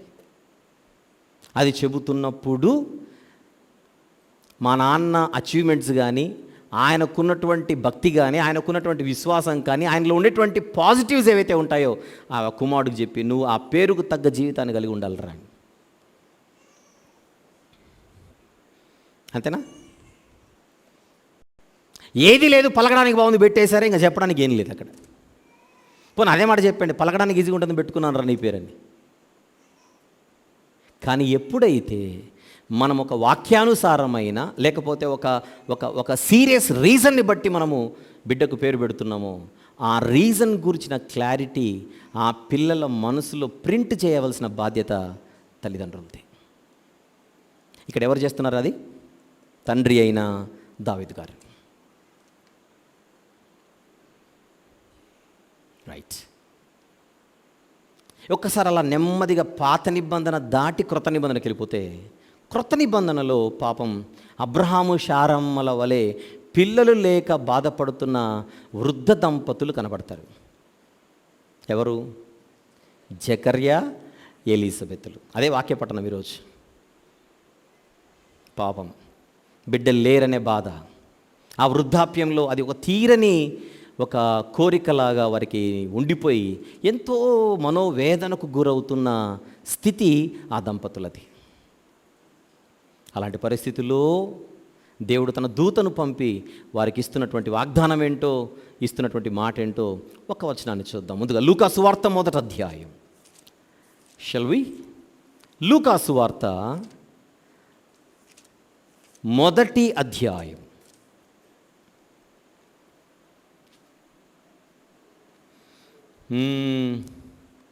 ఏడవ వచనంలో మనకు పరిచయం కనపడుతుంది. ఎలిజబెత్ గొడ్రాలైనందున వారికి పిల్లలు లేకపోయిరి, మరియు వారిద్దరూ బహుకాలము గడిచిన వృద్ధులైరి. అయితే మీరు 8 నుంచి 13 నోట్స్ రాసుకుంటుంటే 8 నుంచి 13, ఆ 8 నుంచి 13లో పాపం జకర్యా గారు ప్రార్థన చేస్తున్నారు. అలా ప్రార్థన చేయుచుండగా 11వ వచనం నుంచి ప్రభు దూత ధూపవేదిక కుడివైపున నిలిచి అతనికి కనబడగా జకర్యా అతని చూచి తొందరపడి భయపడిన వాడాయను. అప్పుడు దూత అతనితో, జకర్యా భయపడకుము, నీ ప్రార్థన వినపడినది. ప్రార్థన వినపడింది. మన సబ్జెక్ట్ అది కాకపోయినా ఇక్కడ ఒక మాట చెప్తాను. కొన్ని సందర్భాలలో మనకున్నటువంటి బాధలు, మనకున్నటువంటి ఇబ్బందులను ఎక్కువ శాతం మనం మనుషులతో పంచుకునే అలవాటు మనకుంటుంది. మనుషులతో పంచుకోవడం ఓకే, కానీ ఎక్కువగా ఎవరితో పంచుకుంటే మనకు రిజల్ట్ ఉంటుంది అని మనకు అర్థం కావాలి. దీన్ని బట్టి దేవునితో పంచుకోవడం ప్రార్థన ద్వారా. ఇప్పుడు చూడండి, జకర్యా గారికి ఒక మంచి వార్త రాబోతోంది. ఆ మంచి వార్త రావడానికి జకర్యా గారి ప్రార్థన కారణమైంది. మర్చిపోకండి, రాహేలు గారి ప్రార్థన రాహేలు గారికి యోసేపుని తెచ్చిపెట్టింది. హన్నా గారి ప్రార్థన హన్నా గారికి సమూయేలు గారిని తీసుకొని వచ్చింది. ఇప్పుడు జకర్యా గారి ప్రార్థన ఎవరిని ఆయనకు తీసుకొని రాబోతుందో చూద్దాం. జకర్యా 13వ వచనం. అప్పుడు ఆ దూత అతనితో, జకర్యా భయపడకుము, నీ ప్రార్థన వినబడినది, నీ భార్య అయిన ఎలీజబెత్ నీకు కుమారుని కనును, అతనికి యోహాను అను పేరు పెట్టుదు. అతనికి యోహాను అను పేరు పెట్టుదువు. పుట్టకముందే పేరు, గర్భవతి కాకముందే పుట్టబోచున్న బిడ్డకు పేరు. ఆ పేరు పెట్టే ముందుగా ఆ వృద్ధ యాజకుడికి దూత చెప్పిన మాట ఏంటి? ఆ యాజకునితో, నీ ప్రార్థన వినపడినది. నీ ప్రార్థన వినబడింది, నీకు బిడ్డను దయచేస్తాడు దేవుడు. అంటే ఈయన ఏం ప్రార్థన చేసినట్టు చెప్పండి. ఇప్పుడు ఆలోచన చేయండి ఒకసారి. ఈయన ప్రార్థన చేస్తున్నాడని ఉంది, కానీ ఏం చేస్తున్నాడో లేదు బైబిల్లో. కానీ కాంటెక్స్ట్ని బట్టి ఆయన ఏం ప్రార్థన చేస్తున్నాడో మనం బయటికి తీసుకోవచ్చు. నీ ప్రార్థన వినబడింది, దేవుడు మీకు బిడ్డను దయచేయబోతున్నాడు. ఇప్పుడు ఆయన ఏం ప్రార్థన చేసింటాడో చెప్పండి. ప్రభు, ఒక బిడ్డనివ్వవా. నేను వృద్ధుడినే, కరెక్టే. నా మావిడ కూడా వృద్ధురాలే, కరెక్టే. మరి అబ్రహాము శారమ్మలకు ఇచ్చావుగా అన్నాడేమో. ఎక్కడుందని అడగండి నన్ను. కాంటెక్స్ట్లోకి వెళ్తే అదే అంటాం కదా. ఇప్పుడు ఎవరైనా సందర్భాన్ని బట్టి ఎవరినో కోట్ చేస్తాం జనరల్గా. వృద్ధాప్యంలో అబ్రహాము శారమ్మలకు బిడ్డనిచ్చిన దేవా, ఈ వృద్ధ దంపతులను జ్ఞాపకం చేసుకొని నీ కృపచేత ఒక బిడ్డను దయచేవా అని ప్రార్థన చేసి ఉంటాడా ఉండడా చెప్పండి. మీకు డౌట్ ఉంటే వెళ్ళినప్పుడు అడగండి, ఆయన దగ్గరికి వెళ్ళినప్పుడు.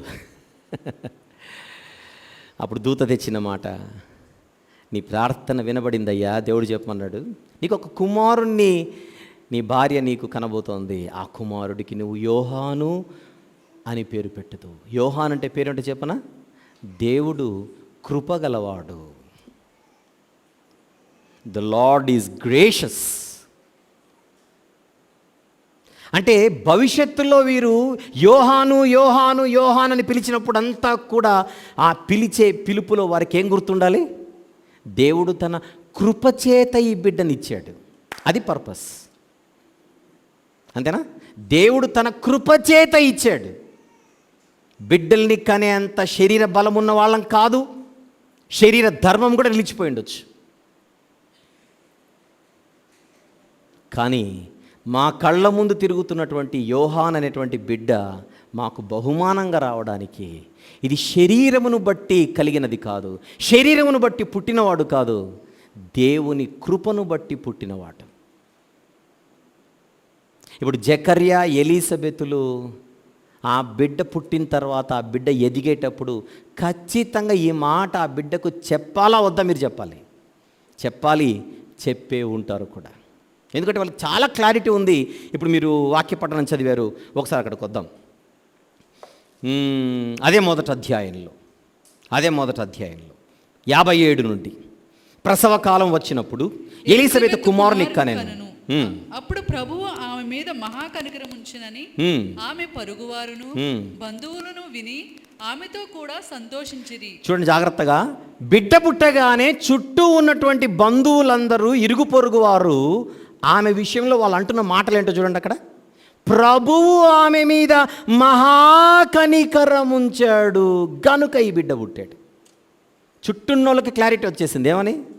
ఇది దేవుని కనికరము చొప్పున జరిగిందే కానీ ఇక్కడ మనుషుల శక్తి పని చేయలేదు. రైట్. 8వ దినాన పేరు పెట్టే కార్యక్రమం అక్కడ వాళ్ళ సాంప్రదాయం. 8వ దినాన, బిడ్డ పుట్టిన 8వ దినాన పేరు పెట్టే నామకరణ రోజు అది. 59.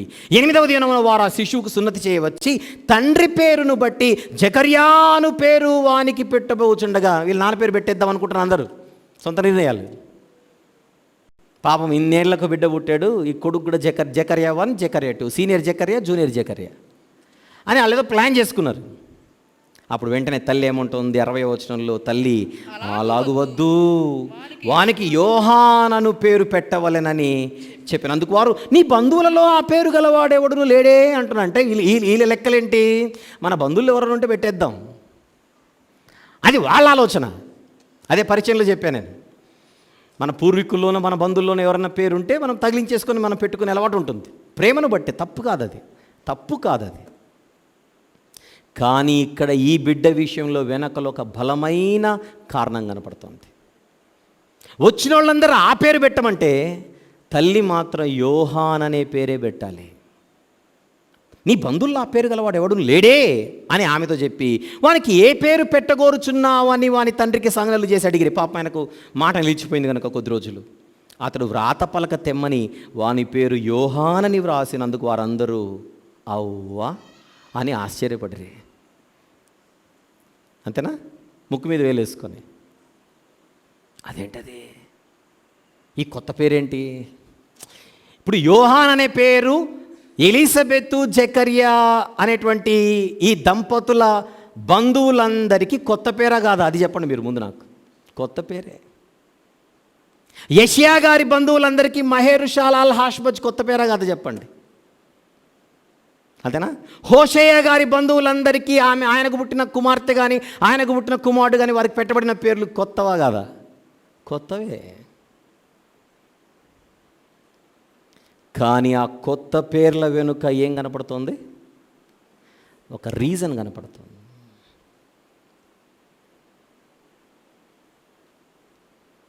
ఆ రీజన్ గురించిన క్లారిటీ తల్లిదండ్రులకు ఉండాలి.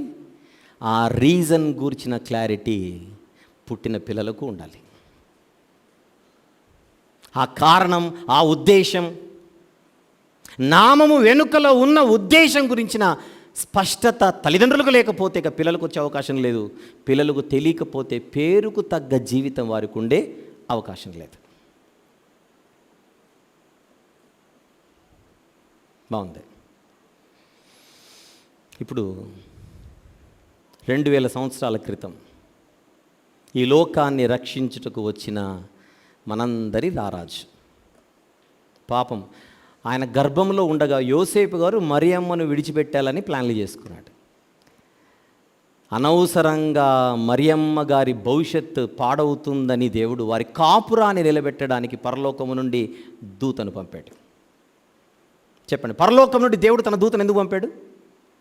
మత్తయి సువార్త 1వ అధ్యాయంలో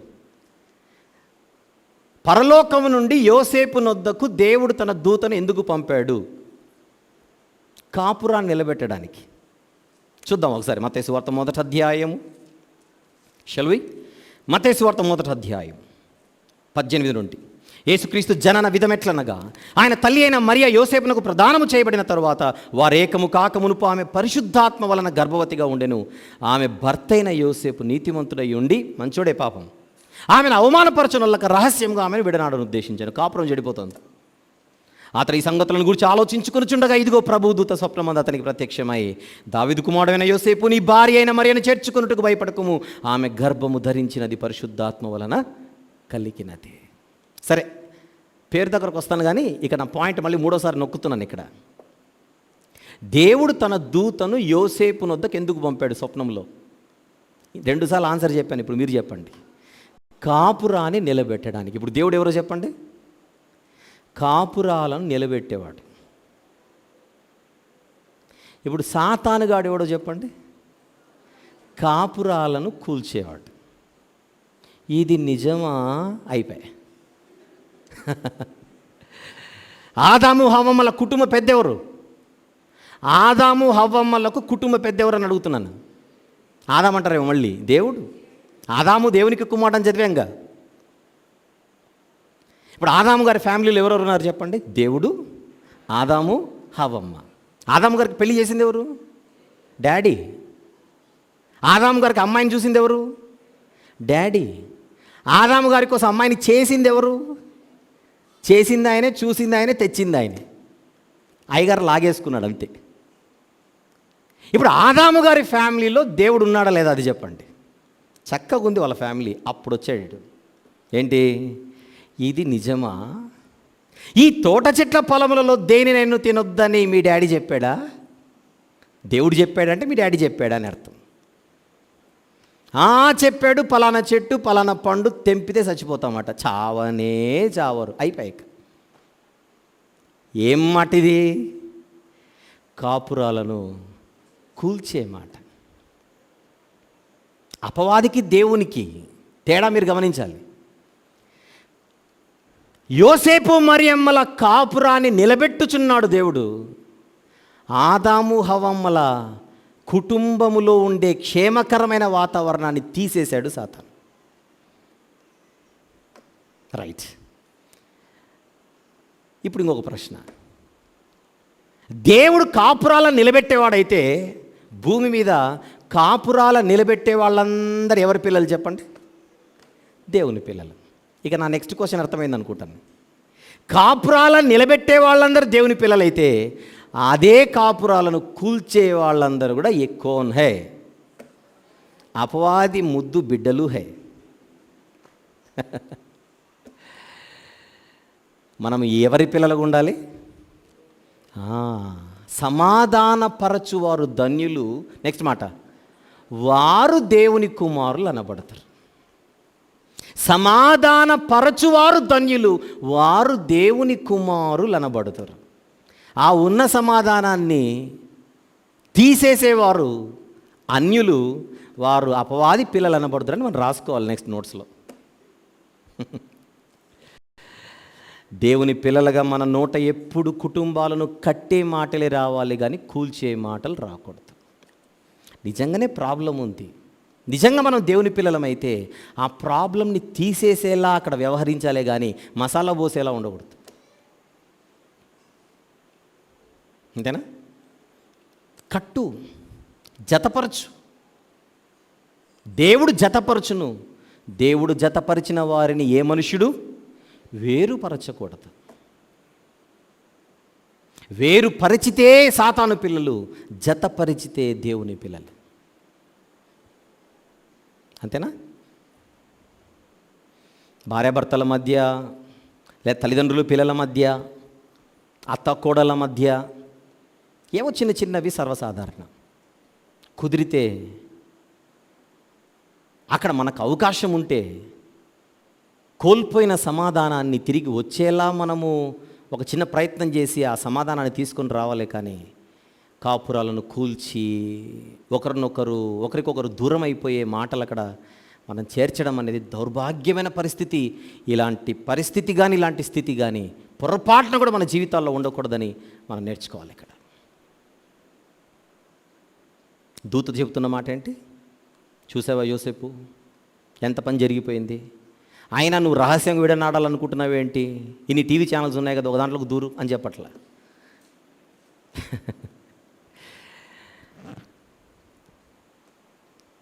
రచ్చబండ, బతుకు జట్కా బండి, వీటన్నిటి తీసుకొని వచ్చి టీవీలో, అసలు ఇవి టీవీలలో మాట్లాడుకునే ప్రోగ్రామ్స్ నేను ఎప్పుడు చూడలేదు. కానీ అక్కడక్కడ ఎప్పుడో ఒక 2-3 బిట్లు చూస్తే నాకే ఆలోచన పుట్టింది, ఇంత పబ్లిక్ చేసుకోవాల్సినటువంటి ఇష్యూస్ కాదు, ఫ్యామిలీ ఇష్యూస్ అవి.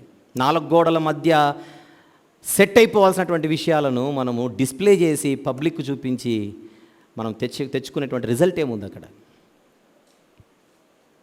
సరే, let us come into the context. దావీదు కుమారుడైన యోసేపు, నీ భార్య అయిన మరియను చేర్చుకున్నట్టుకు భయపడకుము, ఆమె గర్భము ధరించినది పరిశుద్ధాత్మ వలన కలిగినది. నెక్స్ట్ 21, ఆమె ఒక కుమారుని కనును.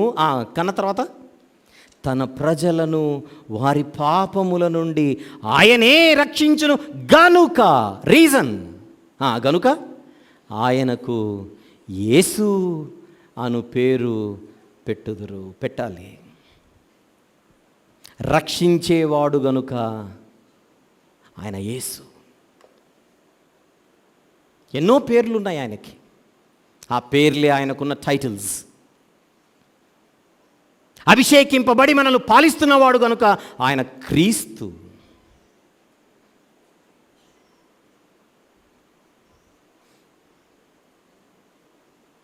రెండు సంవత్సరాల కిందట 3 సంవత్సరాల కిందట కేవలం యేసుప్రభు యొక్క పేర్ల గురించే ఒక సబ్జెక్ట్ మాట్లాడినట్టు గుర్తు నాకు, యూట్యూబ్లో ఉన్నట్టుంది.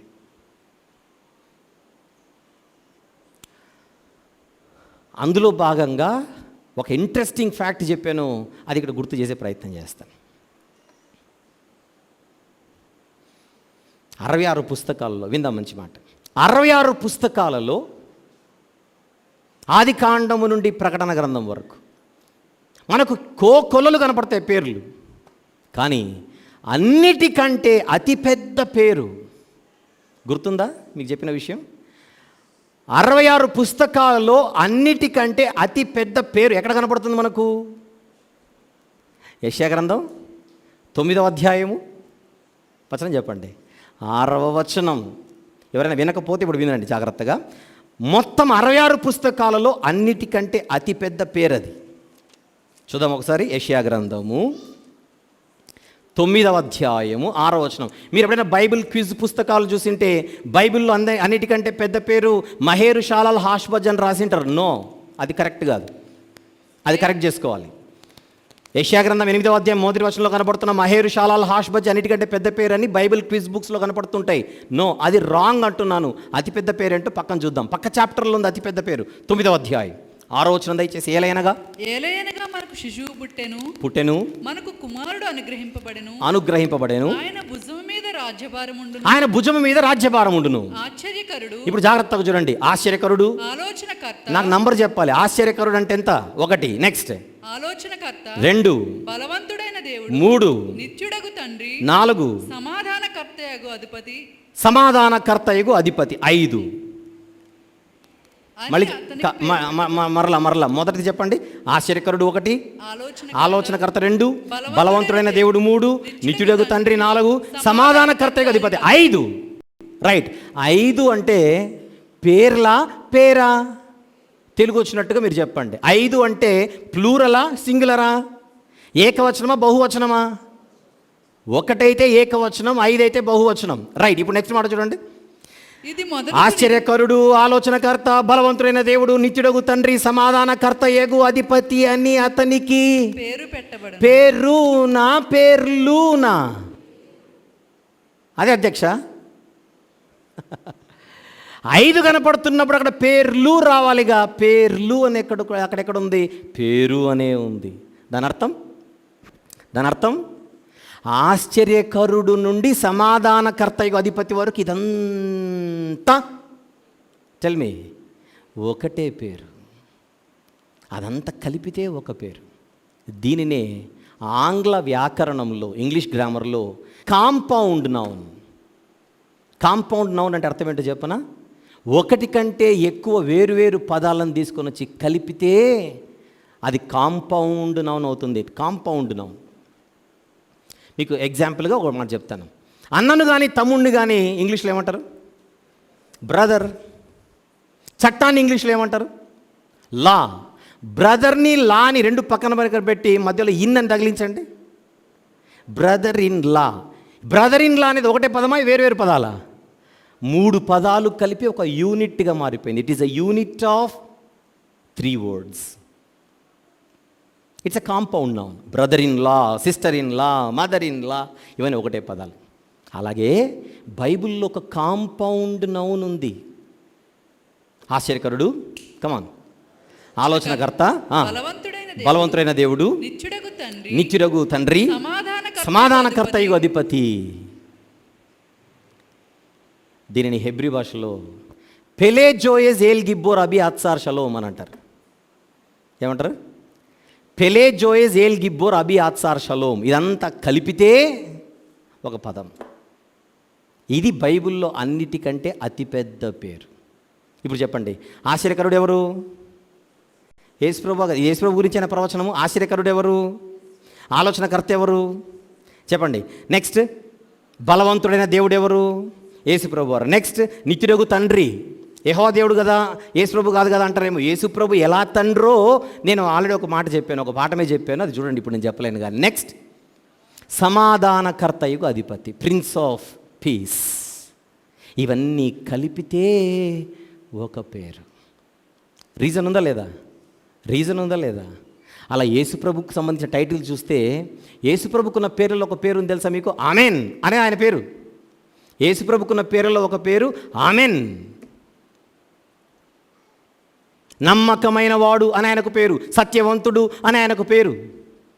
అవునా? ఇమ్మానుయేలు ఆయనకు పేరు. ప్రతి పేరుకు వెనుక ఒక ఉద్దేశం కనపడుతోంది. కాకపోతే కొన్ని మన వినికిడికి, మన చెవికి కొత్తగా అనిపిస్తుండొచ్చు. కొత్తగా అనిపించినా దాని వెనకలు ఏం కనపడుతుంది మనకు? రీజన్. ఈ పేరు నేను ఎక్కడ వినలేదే, ఈ పేరు మా బంధువుల్లో ఎవరి దగ్గర లేదే, ఎవరికి లేదే అని మనం అనుకుంటే సరిపోదు. ఇక్కడ మా ఊర్లో కానీ, మా స్కూల్లో కానీ, మా కాలేజీలో కానీ, మా బంధువుల్లో కానీ ఈ పేరు ఎక్కడ కనపడలేదని అనుకుంటే కుదరదు. When there is a strong reason behind that name. That is what we see in the scriptures.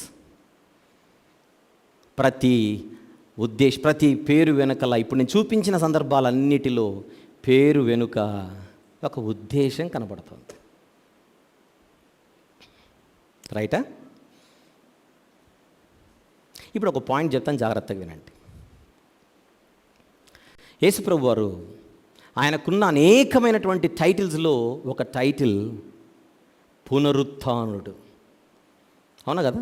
ఆయన పునరుత్థానుడేనా? ఆయనే జీవము. అసలు పునరుత్థానము అనేది కూడా ఆయనకు ఒక టైటిల్. ఆయనే పునరుత్థానం, ఆయన పునరుత్థానుడు. ఎందుకు చెప్పండి? ఎందుకు ఆయన పునరుత్థానుడు? ఆయన మృత్యువును జయించాడు కనుక, మరణాన్ని జయించాడు కనుక ఆయనను పునరుత్థానుడుగా మనం చూస్తున్నాం. 2000 సంవత్సరాల క్రితం యేసుక్రీస్తు ప్రభువారు సమస్త మానవాళి పాపాలను మోయటకి ఈ లోకానికి వచ్చి, ఇప్పుడు ఎందుకు చెప్తున్నానో మీకు 2 నిమిషాలు అర్థమవుతుంది, జాగ్రత్తగా వినమని. అందుకే ఇంపార్టెంట్ పాయింట్కి ఇక్కడ చెప్పే ప్రయత్నం చేస్తాను. 2000 సంవత్సరాల క్రితం యేసుక్రీస్తు ప్రభువారు ఈ లోకానికి రావడానికి గల కారణం, అందరి పాపాలను ఆయన భుజంపై మోసి సిలువకు అప్పగింపబడి మరణించి మనందరి కోసం రక్తం ఒలికించి మరణం తర్వాత సమాధి చేయబడి ఆ సమాధిని గెలిచి తిరిగి లేచిన మృత్యుంజయుడిగా ఆయన ఈరోజు మనం పూజిస్తున్నాం. Yes sir? నో? రైట్. ఆయనను పూజించడానికి, ఆయనను సేవించడానికి, ఆయనను కొనియాడడానికి ఉన్న అనేకమైన కారణాలలో ఒకటి ఆయన మృత్యుంజయుడు కనుక. మృత్యుంజయుడు అయిన ఆ ప్రభు స్తుతికి పాత్రుడు. మరణాన్ని గెలిచిన విజయుడు, పునరుత్థానుడు. ఇది ఆయన పునరుత్థానానికి సంబంధించిన ఒక సందర్భం పరిశుద్ధ గ్రంథంలో. ఆ పునరుత్థానాన్ని బేస్ చేసుకునే ప్రతి ఏటా మనం ఒక పండుగ చేస్తున్నాం. ఆ పండుగ పేరు చెప్పండి. ఆయన పునరుత్థానానికి సంబంధించే ఒక పండుగ మనం చేస్తున్నాం ప్రతి ఏటా, ఈస్టర్. ఇప్పుడు ఈస్టర్ అనే పదం వెనకలో ఉన్నటువంటి చరిత్రను ఎత్తకండి, అది వేరే సబ్జెక్ట్. ఇప్పుడు మనం జనరల్గా పిలుచుకుంటున్నాం కదా ఈస్టర్ పండుగ, పునరుత్థాన పండుగ అని పిలుచుకుంటున్నాం కదా. ఇది 2000 సంవత్సరాల క్రితం జరిగింది. అయితే ఇక్కడ ఒక చిన్న ఆసక్తికరమైన విషయం ఏంటంటే, ఇది 2021. ఈ 2021 కూడా ఈస్టర్ వచ్చిందా లేదా? రైట్. ఎవరైనా డేట్ చెప్పగలరా? ఈ సంవత్సరం ఈస్టర్ ఎప్పుడు వచ్చిందో చెప్పగలరా? ఏప్రిల్ 4న వచ్చింది. ప్రతి ఏటా వస్తుంది, ఈ ఏటా కూడా వచ్చింది. ఇంతకు ఏప్రిల్ 4 ఏ దినం? యేసు ప్రభు యొక్క పునరుత్థాన పండుగగా మనం జరుపుకునే దినంగా క్యాలెండర్లో వచ్చింది, మనం జరుపుకున్నాం. ఇది ఒక సందర్భం మనందరి ఆనందానికి. అయితే మాకు ఇంకొక అడిషనల్ ఆనందం అదే రోజున పుట్టింది. ప్రతి ఏటా ఈస్టర్ వస్తుంది, ప్రతి ఏటా పునరుత్థాన పండుగ వస్తుంది, ఈ ఏటా కూడా వచ్చింది. పండుగ వచ్చిందని ఆనందించే లోపు మాకు బిడ్డ కూడా పుట్టింది. అదే రోజే ఏప్రిల్ 4వ తారీఖు. అయితే మేము కావాలని ఆ డేట్ తీసుకోలేదు. మేము యాక్చువల్గా మార్చి 27 అనుకున్నాం. మేము కోరుకుంది ఏంటంటే ఆ బిడ్డ మార్చి 27న పుట్టాలని మేము కోరుకున్నాం. ఎందుకంటే మా బర్త్డేలని దాదాపుగా అన్ని ఇంట్లో ఎక్కువ 27లే వచ్చాయి. నా కొడుకు బర్త్డే 27 వచ్చింది. శాంసన్ పీటర్స్ యొక్క ఇద్దరు పిల్లలు కూడా 27నే పుట్టారు. ఈ బిడ్డ కూడా 27 పుడితే 27 అనేది బాగుంటుందని 27 అనుకున్నాం. అని డాక్టర్ గారి దగ్గరికి వెళ్తే మర్యాదగా ఏప్రిల్ 4కే ఫిక్స్ అయిపోండి అనింది డాక్టర్. సచ్చినట్టు వెయిట్ చేశాం. ఏప్రిల్ 4నే చేయాలని ఆవిడ ఫిక్స్ అయిపోయింది. ఏప్రిల్ 4 ఏ రోజు వచ్చిందంటే సండే వచ్చింది. ఆ సండే కాస్త ఈస్టర్ అని తర్వాత నేను గమనించాను. అంటే ఈస్టర్ రోజున బిడ్డ పుడుతోందంటే ఈస్టర్ రోజున బిడ్డ పుట్టింది. ఇంతకీ ఈస్టర్ అంటే, పునరుత్థాన పండుగ అంటే ఏంటి? దీని వెనకాల చరిత్రను ఆలోచిస్తే యేసు ప్రభువు వారు మరణాన్ని ఎదుర్కొని మరణాన్ని గెలిచి తిరిగి లేచిన రోజని దానికి ఒక హిస్టరీ ఉంది. అయితే ఇప్పుడు నేను ఏ బిడ్డ అయితే పుట్టిందని చెబుతున్నానో ఆ బిడ్డ కూడా చాలా ప్రమాదాలను దాటి పుట్టింది. ఆ ప్రమాదాలు చెప్పాలంటే మరణాపాయముకు ఏమాత్రము తీసిపోని ప్రమాదాలను ఎదుర్కొని బిడ్డ పుట్టింది అదే రోజునే. ఇది ఒక చిన్న కోఇన్సిడెన్స్, ఇంట్రెస్టింగ్ కోఇన్సిడెన్స్. ఏంటిది, బిడ్డ కూడా చాలా దాటుకొని వచ్చింది అని నేను ఒక రకంగా ఆశ్చర్యపోయాను. ఖచ్చితంగా ఇది దేవుని కృప, దేవుని కనికరం, దేవుని యొక్క కాపుదల అని గుర్తెరిగి దేవుని మహిమపరిచాను. 2021 ఏప్రిల్ 4వ తారీఖు ఒకవైపు క్రీస్తు పునరుత్థాన దినం, మరొక వైపు ఏమో మాకు బిడ్డ పుట్టింది. దాదాపుగా సిచ్యువేషన్ సింక్ అయ్యాయి. అక్కడ మరణాన్ని గెలిచిన ప్రభు, ఇక్కడ మరణాపాయాలను దాటి వచ్చిన బిడ్డ. ఆ బిడ్డకే ఈరోజు నామకరణం. ఆ నామకరణం చేసే ముందుగా మన పిల్లలు ఒక చిన్న ఏవి చేశారు. ఆ ఏవి చేసిన దానిని మనము చూసిన తరువాత ఆ బిడ్డను పిలుద్దాం. బిడ్డ పైకి వచ్చిన తర్వాత పేరు పెట్టిన తర్వాత వాక్య సందేశం పూర్తవుతుంది. All right. సుమారు 2000 సంవత్సరాల క్రితం ఈ భూమిపై మహోన్నత శక్తి ప్రపంచ మానవాళి పాప ప్రక్షాళన కొరకై వ్యక్తిగా అవతరించడం జరిగింది. ఆయన మరెవరో కాదు, ప్రభు అయిన యేసుక్రీస్తుల వారు. ప్రపంచ మానవాళి పాపాలను శుద్ధి చేయుటకై శిలువపై తన ప్రాణాలను అర్పించి మరణించి మూడవ దినమున మృత్యుంజయుడిగా తిరిగి లేచాడు. ఇకపోతే ఏప్రిల్ 4, 2021 ఆదివారం. ఆ రోజు 2 సందర్భాలు చోటు చేసుకున్నాయి. ఒకటి, మరణాన్ని జయించి మృత్యుంజయుడిగా తిరిగి లేచిన యేసు ప్రభుల వారి పునరుత్థాన దినము కాగా, 2, ఎన్నో మరణాపాయములను జయించి ఈ లోకంలో అడుగుపెట్టిన మా లిటిల్ రైజింగ్ స్టార్. ఈరోజు సరిగ్గా 5 నెలలు పూర్తి చేసుకుని 6వ నెలలోనికి అడుగుపెట్టి మీ అందరి సమక్షంలో పేరు పెట్టించుకొనుటకు మరియు మొట్టమొదటిసారిగా మందిరములో అడుగుపెట్టిన సందర్భముగా ఈ బిడ్డను మీరందరూ ఆశీర్వదించమని తన కన్న తల్లిదండ్రులుగా మేము వినయముగా కోరుచున్నాము. ఇట్లు ప్రభువునందు మీ సహోదరుడు ఆర్. వంశీ. ఇప్పుడు పేరు పెట్టే ముందుగా ఉద్దేశం చెప్పొద్దు నేను, మరి అసలు మన సందేశమే అది కదా. అయితే ఇందాక నేను చెప్పినట్టుగా బిడ్డ ఎన్నో మరణాపాయాల నుంచి దాటుకుంటూ వచ్చిందని చెప్పడానికి ఒకటి, ఈ బిడ్డ కడుపులో ఉండగా తల్లికి కరోనా వచ్చింది. ఆ పరిస్థితుల్లో కొంచెం ఇబ్బంది అని అనిపించింది, కొంచెం టెన్షన్ అయ్యింది. కానీ దేవుని మహాకృపను బట్టి కరోనాను తన ఎడంకాలతో తన్ని బయటకు వచ్చింది. ఇది ఫస్ట్ పాయింట్. 2, ఒకసారి తల్లి కొంచెం తన కడుపులో ఉండగా బిడ్డ ఎక్కడికో హాస్పిటల్కి ఎక్కడికో వెళ్ళాలని బయట దిగేసరికి దాదాపుగా ఒక 2-3 నిమిషాల పాటు ఒకచోట నిలబడింది. పక్కనే పాము ఉంది. అది తను తర్వాత చూసుకుంది, ఆ చీకట్లో చూసుకోలేదు. పొరపాటున అటు ఇటు ఏమైనా కూడా 2 ప్రాణాలకు కూడా చాలా ఇబ్బంది అయ్యేది. ఒక రకంగా ఇది ఒక మరణాపాయం నుండి తను బయటపడ్డామనే మనం చెప్పక తప్పదు. పక్కనే కాళ్ళ దగ్గర పాము ఉన్నటువంటి పరిస్థితి. అది మాత్రమే కాకుండా మరొక అనుకోకుండా ఒక చిన్న అపాయానికి, ప్రమాదానికి తను గురైనప్పుడు ఇక అక్కడితో చెప్పాలనుకుంటే ఇక పాపను మగబిడ్డను ఆడబిడ్డను మాకు తెలియదు, కానీ అప్పటికి ఇంకా బిడ్డను మర్చిపోవాల్సిందే అని మేము ఫిక్స్ అయిపోయాం. ఆ బిడ్డను ఇంకా డాక్టర్ అదే చెప్తారు మాకు అన్న పాయింట్ మీదే హాస్పిటల్కి వెళ్ళాం.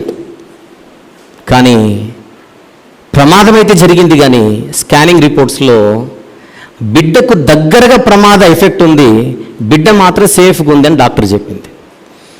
ఇవన్నీ విన్నప్పుడు నిజంగా తను మరణాపాయములను దాటుకుంటూ అలా చెప్పుకుంటూ పోతే ఒక 4-5 గురించి నేను మాట్లాడవచ్చు. చివరికి సెకండ్ వేవ్ ఇంకొక వారం 10 రోజుల్లో స్టార్ట్ అవుతుందనగా, ఏప్రిల్ 3rd వీక్ నుంచి మనకు స్టార్ట్ అయింది మెయిన్గా.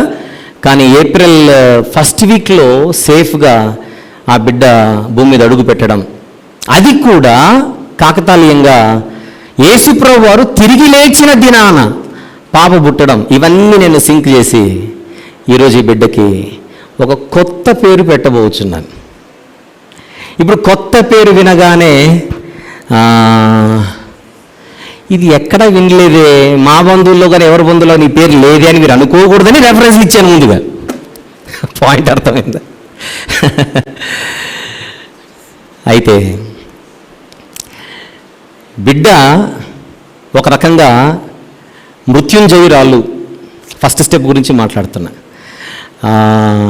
ఈ మరణాలను దాటుకొని తిరిగి లేచి వచ్చినట్టుగా నేను ఫీల్ అయ్యాను ఆ బిడ్డ విషయంలో. ముఖ్యంగా యేసుప్రభు వారు తిరిగి లేవడాన్ని ఇంగ్లీష్లో రైజింగ్ అని అంటాం.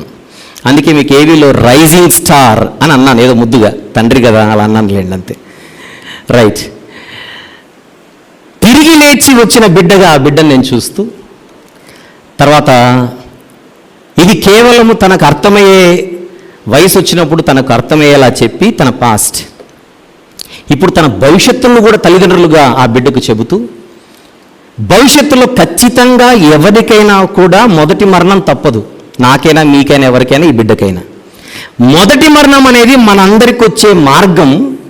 ఆ మార్గము గుండా ప్రవేశించి ఆ మొదటి మరణాన్ని పొందేలోగా ఈ బిడ్డ దేవునికి ప్రియురాలిగా, ఇష్టురాలిగా, దాసురాలిగా, సేవకురాలిగా తన జీవితాన్ని కొనసాగించి అలానే ముగించి రెండవ మరణాన్ని దాటి, ఇప్పుడు ఎలాగైతే ప్రమాదాలను దాటిందో రెండవ మరణాన్ని దాటి యేసుక్రీస్తు ప్రభు యొక్క రాకడ ఆలస్యమైతే ఈ బిడ్డ మరణంలోపు మొదటి మరణాన్ని చక్కగా ఆయన సేవలోనే ఉండి మొదటి మరణాన్ని చవిచూసి రెండవ మరణాన్ని దాటి రేపొద్దున ప్రభు వచ్చినప్పుడు ఈ బిడ్డ భక్తులందరితో పాటు తిరిగి లేచి, ఆయన స్వరము విని సమాధుల్లో ఉన్న వాళ్ళందరూ బయటికి వచ్చేదారు, తిరిగి లేచి అసలైన పునరుత్థానం, దాని పేరే జీవ పునరుత్థానం, ఆ జీవ పునరుత్థానంలోనికి ప్రవేశించి ఈ కుమార్తె పరమాత్ముని చెంతకు చేరి శాశ్వత కాలం ఆ ఆనందాన్ని, నిత్య జీవాన్ని, నిత్యానందాన్ని పొందాలని గర్భములో నుండి మరణాన్ని దాటి తిరిగి లేచినట్టుగా నేను భావించి భవిష్యత్తులో భక్తులందరితో పాటు తిరిగి లేవాలని, ఆ తిరిగి లేవడాన్ని ఇంగ్లీష్లో రైజింగ్ అని అంటారు కనుక బిడ్డ పేరు రైజీ అని పేరు పెడుతున్నాను. రైజీ.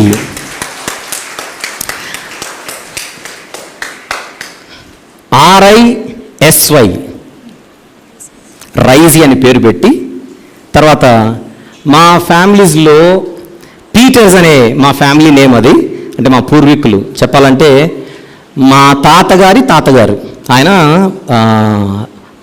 రెవరెండ్ వి పీటర్స్ అని బిషప్ గారు ఆయన. యాక్చువల్లీ ఆయన పేరును బట్టి మా ఫ్యామిలీస్ అందరికీ పీటర్స్ అనే నేమ్ యాడ్ అవుతుంది కనుక ఈ బిడ్డని ఇక మీదట రైజీ పీటర్స్ అని పిలవడం జరుగుతుంది. సో ఈ బిడ్డను వీరందరూ ఆశీర్వదించాలని, కుదిరితే మీ కుడి హస్తాన్ని పెద్దలందరూ అలా లేపి ఉండగా దావీదు గారు పైకి వచ్చి బిడ్డ కోసం ప్రార్థన చేయవలసిందిగా మనవి చేస్తున్నాను. ప్రార్థన చేస్తున్నప్పుడు మనందరం మన కుడి హస్తాన్ని మీరు దీవిస్తున్నట్టుగా చూపించవలసిందిగా మనవి చేస్తున్నాను. పెద్దలు దావీదు గారు ప్రార్థన చేస్తుండగా మనం ప్రార్థనలో ఏకీభవిద్దాం. ఈ బిడ్డను తీసుకొని ప్రార్థన చేయగలరా? ఒకరు వచ్చి మైక్ ఇవ్వండి. Mic David తీసుకుంటాడా? ఫ్యాన్ కింద నిలబడండి. రైట్.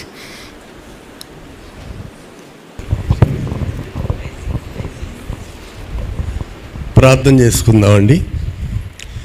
సకల ఆశీర్వాదములకు కారణభూతుడైన మా తండ్రి, మీకు వందనాలు, స్తుతులు, స్తోత్రాలు నాయన. ఇదిగో తండ్రి, ఈరోజు ఈ బిడ్డకు నాయన రైజీ పీటర్ గారనే పేరు మీరు నిర్ణయించినందుకు మీకు వందనాలు తండ్రి.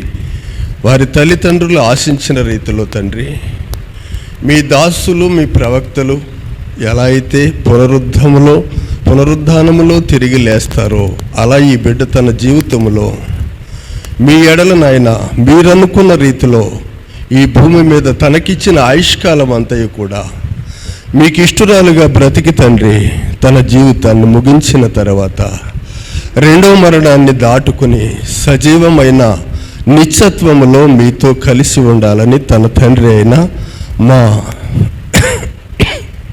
ప్రొవిజిటల్ డైరెక్టర్ గారైన ఆర్ వంశీ గారి కోరికను మీరు తీరుస్తారని, మరి మేమందరము కూడా ఆశించిన రీతిలో ఈ బిడ్డను మీరు ఈ భూమి మీద తన ఆయుష్కాలం అంతయు కూడా మీకు ఇష్టరాలుగా వాడుకుంటారని నమ్ముచున్నాయన. ఈ బిడ్డకు పెట్టిన పేరును బట్టి మీకు వందనాలు చెల్లిస్తూ మా ప్రభువును మీ ప్రియకుమారులైన యేసుక్రీస్తు ప్రభువారి నామములో ఈ ప్రార్థన అడుగుచున్నాం మా పరమ తండ్రి. ఆమేన్. ఒకసారి బిడ్డను శామ్ వాళ్ళు ఎవరైనా తీసుకుంటే, ఇకపోతే ఈ రోజుతో సరిగ్గా పాప 5 నెలలు పూర్తి చేసుకొని, నిన్నటి దినానికి 5 నెలలు పూర్తి చేసుకొని 6వ నెలలోని ప్రవేశిస్తోంది. మరి ఈ రోజు ఎందుకు పేరు పెడుతున్నామంటే, ఒకటి ఆదివారం కలిసి వచ్చిందనేది ఒక పాయింట్, 2 5 నెలలు పూర్తి చేసుకొని సరిగ్గా 6వ నెలకు వచ్చిందని ఒక పాయింట్ అయితే, కాకతాళీయంగా ఈరోజు మా వెడ్డింగ్ డే కూడా. ఇవన్నీ కలిసి వచ్చాయి కనుక, అదే అంటారు కదా కాలం కలిసి వచ్చిన వేళ అన్నట్టుగా అన్నీ కలిసి వచ్చాయి కనుక ఈరోజు బిడ్డకు నామకరణం చేస్తే ఒక గుర్తుగా ఉంటుందనే ఉద్దేశంతో. మరి ఇదే రోజున భవిష్యత్తులో పాప అక్షయ ఆహారం అంటే దేవుని వాక్యం ఇది బాగా తినాలంటే కొంచెం ఈ ఆహారం కూడా పెట్టాలి కనుక మరి ఇదే రోజున మరి మేనమామ గారు తెచ్చినటువంటి బౌజ్లో నుండి నానమ్మ గారు కొంచెం అలా తినిపిస్తారు.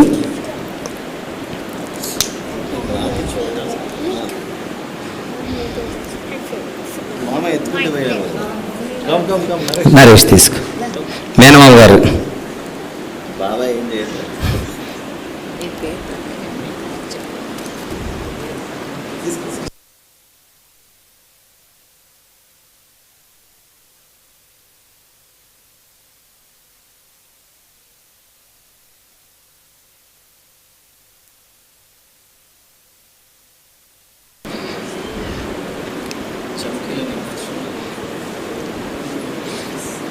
Right.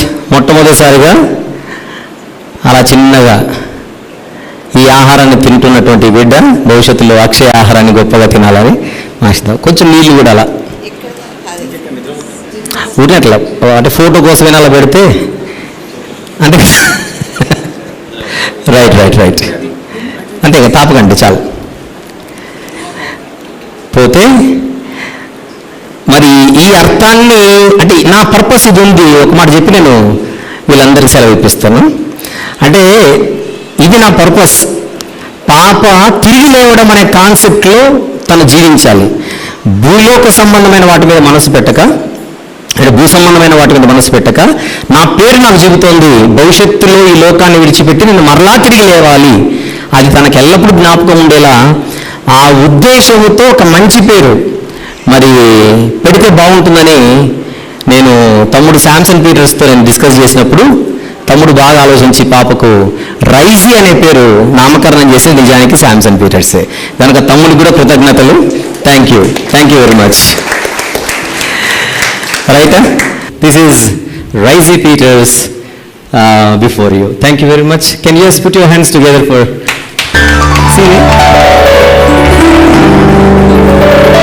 This is the little princess God has given to both of us. Thank you. Welcome. Thank you very much.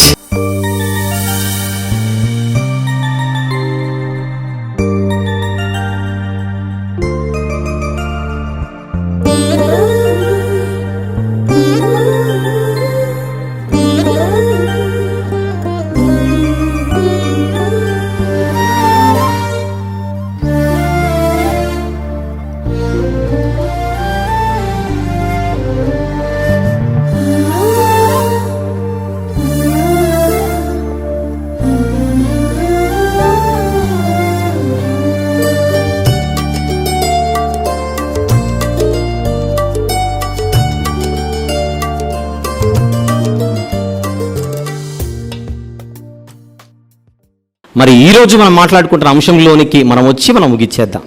ఆది కాండము నుండి ప్రకటన గ్రంథం వరకు మనం చూసినటువంటి ఎన్నో సందర్భాలు, ఈ సందర్భాలలోని పేర్లు, ఈ పేర్ల వెనుక ఉద్దేశం మనకు ఎలాగైతే సీరియస్గా కనబడిందో, ఈరోజు దేవుడు మమ్మల్ని ప్రేమించి ఇచ్చినటువంటి ఈ గర్భఫలము కూడా నా పేరు వెనుకల ఉద్దేశం ఏంటి అని గుర్తిరిగి తను ఎదగాలని ఒక తండ్రిగా, ఒక సేవకునిగా నేను ఆకాంక్షిస్తూ చిట్ట చివరిగా ప్రభువైన యేసుక్రీస్తు వారు 2000 సంవత్సరాల క్రితం ఈ లోకానికి వచ్చి మనమంతా గుర్తుపెట్టుకోవాలి, పేరుకు తగ్గ కార్యాన్ని చేసి వెళ్ళిపోయాడు. యేసు అన్న పేరుకి అర్థం రక్షకుడు అనుకున్నాం.